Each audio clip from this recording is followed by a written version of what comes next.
নমস্কার। কবি দেবলীনা চ্যাটার্জির লেখা কবিতা বাবার সংজ্ঞা। এই কবিতাটি আমি আবৃত্তি করছি। তোমার কাছে তোমার বাবা হয়তো রাজার রাজা, আমার বাবা খুব সাধারণ, রোজ খেটে খাওয়া প্রজা। তোমার জন্য তোমার বাবা চাঁদ পেরে দিতে পারে, আমার বাবা হতদরিদ্র, খালি হাতে ঘরে ফেরে। তোমাদের বাবা খুব ফিটফাট, গায়ে স্যুট, হাতে ঘড়ি। জানো তো আমার বাবাটা ভীষণ আগোছালো, মুখ ভরা পাকা দাড়ি। তোমার হাতে নুন পড়ে আলো, বাবা খাই চেটে বাটি। আমি তো দারুণ রান্না করি, তবু বাবা বলে মোটামুটি। তোমাদের জন্মদিনে বাবা দামি উপহার দেয়, আমার বাবা এত আনবো না, দিনটাই ভুলে যায়। তোমার বাবা হাত ধরিয়ে রাস্তা করায় পার, আমার বাবা নিজেই পারে না, আমি হাত ধরি তার। তোমাদের বাবা তোমাদের হাতে খরচের টাকা দেয়, আমি টিউশন করে মাসোহারা পেলে বাবার ওষুধ কিনতে হয়। তোমার বাবা রাখতেই পারে, তোমার ভীষণ সুখে, আমার বাবাও চেষ্টা করে আগলে রাখতে বুকে। হতে পারে তুমি রাজকন্যা, আমি হয়তো বা দাসী, তবু দিন শেষে আমি আমার বাবাকে ঠিক ততটাই ভালোবাসি। তোমরা বাবা শব্দের যে সংজ্ঞাটা দাও সারা ফেসবুক জুড়ে, ওই চিরাচরিত বাবা উপমা আমার বড্ড বিরক্ত করে। আমার বাবা তোমাদের করা ব্যাখ্যার মতো নয়, তাই ওগুলো দেখলে নিজের উপরে বড্ড অভিমান হয়।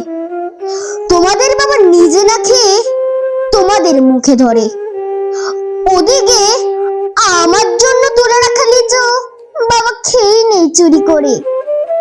বুঝে নাওনি অত শত কথা, বড্ড সরল জানো, তাই তো এমন জটিল সমাজ ভীষণ বেমানানো।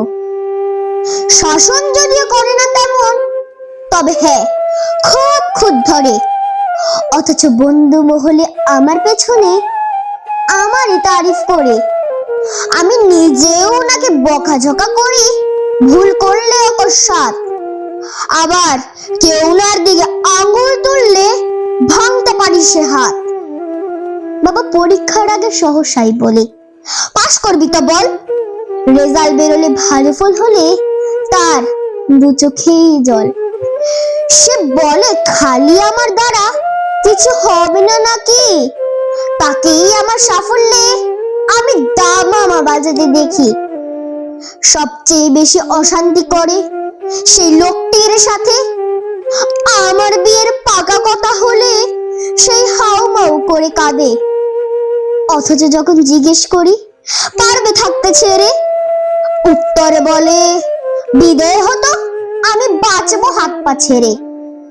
অনুতাপ জমে বুকের গহনে, অভিমানে জন্মায়, সময়ের সাথে যদিও আবার সেই বরফ গলে যায়। এই পৃথিবীতে সময়ের সাথে কত পরিচয় হয়, হিসেব করে দেখেছি কেউই বাবার মতো নয়। সম্পর্কের সমীকরণীরা রোজ বদলায় মান, তবু প্রথম সারিতে বরাবর থাকে বাবা মায়ের স্থান।